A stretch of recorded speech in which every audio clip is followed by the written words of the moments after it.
और उत्तर प्रदेश के राजस्व मंत्री जनपद पहुंचे, जिनका टांजिस हॉस्टल में पदाधिकारियों की ओर से गर्मजोशी के साथ स्वागत सम्मान किया गया।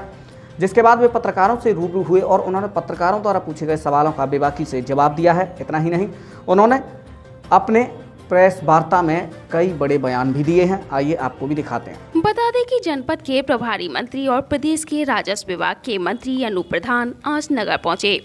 यहां सबसे पहले उनके पदाधिकारी की ओर से टांजिस हॉस्टल पर गर्मजोशी के साथ स्वागत सम्मान किया गया, जिसकी तस्वीरें आपके सामने हैं।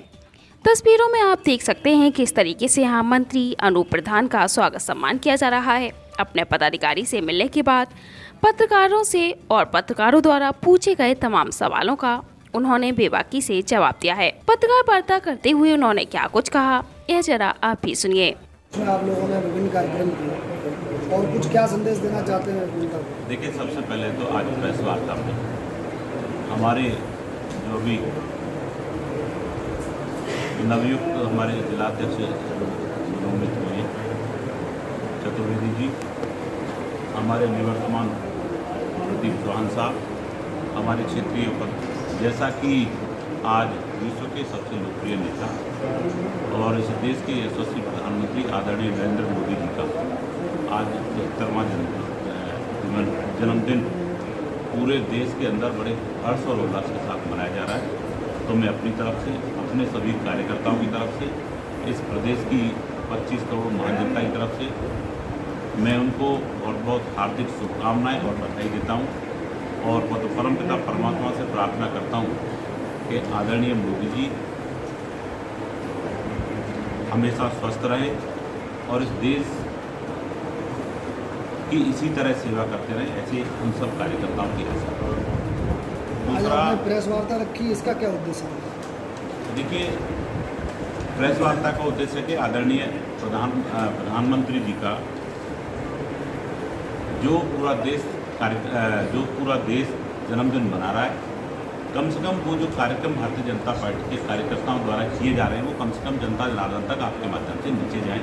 तो इसका मुख्य उद्देश्य ये है। भी है सौभाग्य से जी।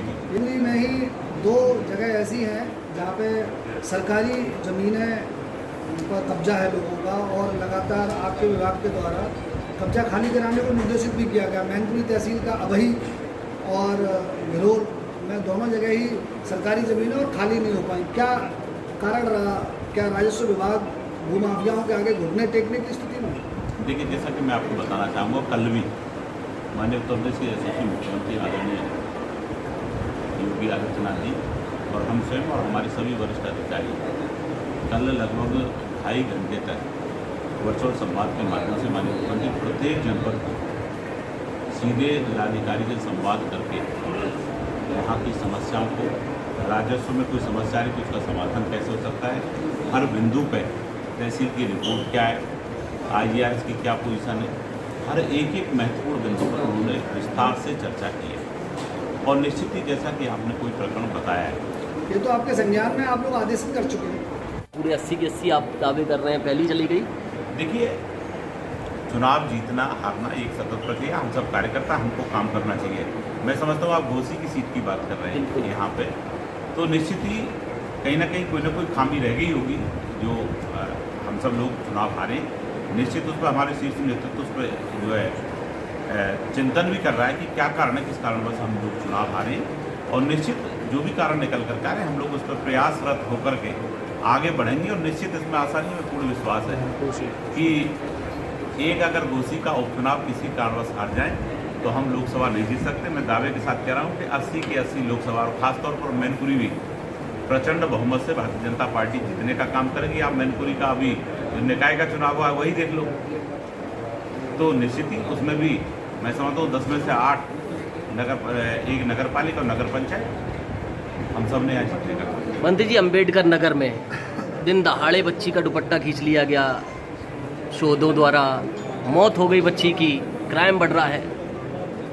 देखिए, निश्चित ही इस तरह की घटना निंदनीय नहीं होनी चाहिए, लेकिन निश्चित आदरणीय मुख्यमंत्री जी ने लगातार इस तरह के प्रकरण जब भी संज्ञान में आते हैं तो उन पर कार्रवाई की जा रही है और निश्चित इस पर भी प्रभावी कार्रवाई करने का हमारी सरकार का रास्तों के लिए निर्देशित किया है अभी कल ही उत्तर प्रदेश सरकार के कैबिनेट मंत्री अपने एक कार्यक्रम से करौली गए थे। हम लोगों को भी जाना हुआ। रास्ता 4 लाइन है और गड्ढे लिंक रोड से भी ज़्यादा दयनीय स्थिति में है। क्या कारण है कि आदेश अमल में नहीं आ पा रहे? देखिए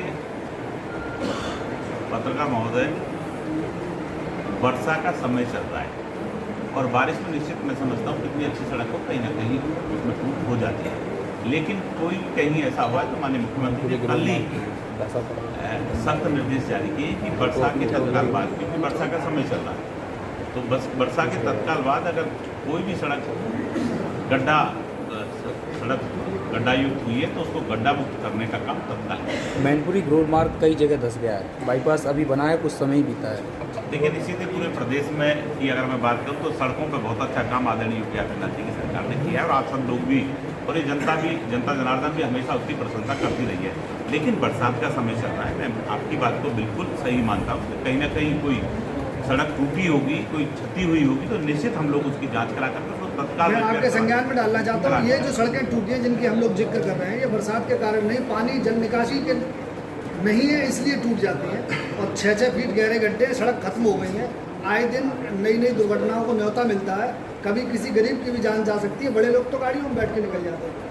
कितने गंभीर है आप इसको? देखिए इसमें निश्चित आदरणीय योगी आदित्यनाथ जी सरकार लगातार गंभीर है, माननीय मुख्यमंत्री जी भी इसमें लगातार कहते हैं, लेकिन वर्षा का समय चल रहा है और लगभग बहुत सारी सड़कों का हमारी टेंडर प्रक्रिया जो है उसमें प्रयास चल रही है और निश्चित उन सड़कों को रिपेयर करने का काम हमारी सरकार करेगी।